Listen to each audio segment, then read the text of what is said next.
Hi friends, good morning. Knowledge today topic వచ్చేసి ఏంటంటే DSC and other competitive ఎగ్జామ్స్కి సంబంధించి కరెంట్ అఫైర్స్ అనమాట. Let's start the topic. జాతీయ విద్యా విధానంపై రగడ, తమిళనాడు రాజకీయంగా పిల్లిమొగ్గ వేస్తోందన్న కేంద్ర మంత్రి.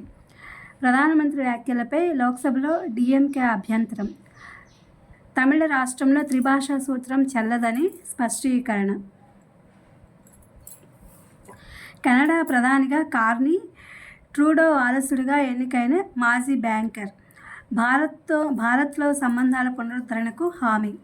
హైకోర్టు ప్రతిష్టను ఉన్నత శిఖరాన నిలపండి, సుప్రీంకోర్టు న్యాయమూర్తి ఎస్వి భట్టి. ఈ లైబ్రరీ గ్రంథాలయం ప్రారంభోత్సవానికి ముఖ్య అతిథిగా హాజరైనప్పుడు ఆయన ఈ విషయం చెప్పారనమాట. ఏప్రిల్ 2 నుండి జేఈఈ మెయిన్ తుది విడత పరీక్షలు. 5 రోజులు 9 విడతల్లో పేపర్ 1 ఉంటుంది. 9న ఉదయం పేపర్ 2 అనేది ఉంటుంది.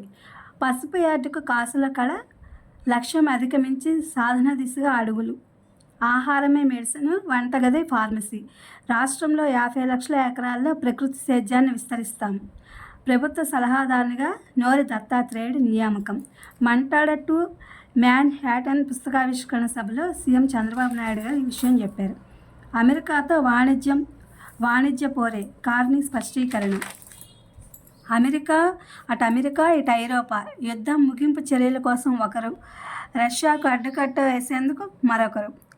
ఏఐలో ఆర్టిఫిషియల్ ఇంటెలిజెన్సీలో ఉద్యోగాల విలువ 2027 కల్లా 10 లక్షల మంది నిపుణుల కొరత. భారత్పై బెయిన్ అండ్ కంపెనీ నివేదిక. ఈ బెయిన్ అండ్ నివేదిక ఇచ్చిందనమాట. 10 లక్షల నిపుణుల కొరత ఉంటుందని చెప్పి. జిఎంఆర్ ఏరోస్పేస్లో కెనడా సంస్థ 112కి ఫోన్ చేస్తే 15 నిమిషాల్లో శక్తి టీం హోంమంత్రి అనిత గారు తెలిపారనమాట. వస్తుంది 112కి ఫోన్ చేస్తే అని చెప్పి.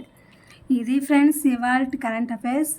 ఇది మీ అందరికి ఉపయోగపడుతుందని చెప్పి అనుకుంటున్నాను. Please my channel like, share, subscribe and comment. Thank you for watching. Thank you for our support.